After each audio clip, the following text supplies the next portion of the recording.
Welcome to ഐ+ daily current affairs. ഇന്ന് November 13. ഇന്നത്തെ പ്രധാന ആനുകാലിക സംഭവങ്ങൾ നോക്കാം. കെയ്റോയിൽ നടന്ന ISSF ലോക ചാമ്പ്യൻഷിപ്പിൽ പുരുഷന്മാരുടെ 10 മീറ്റർ എയർ പിസ്റ്റലിൽ സ്വർണം നേടിയ സാമ്രാട്ട് റാണ വ്യക്തിഗത എയർ പിസ്റ്റൽ ലോക കിരീടം നേടുന്ന ആദ്യ ഇന്ത്യക്കാരനായി. പുരുഷന്മാരുടെ 10 മീറ്റർ എയർ പിസ്റ്റലിൽ 243.7 സ്കോർ നേടിയാണ് റാണ സ്വർണം നേടിയത്.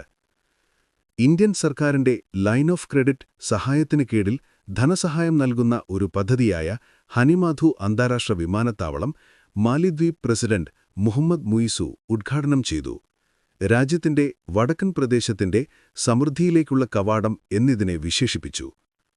ഗോത്രസമൂഹങ്ങളെ കേന്ദ്രീകരിച്ച് വലിയ തോതിലുള്ള ജീനോം സീക്വൻസിംഗ് പദ്ധതി ആരംഭിച്ച ഇന്ത്യയിലെ ആദ്യത്തെ സംസ്ഥാനമായി ഗുജറാത്ത് മാറി.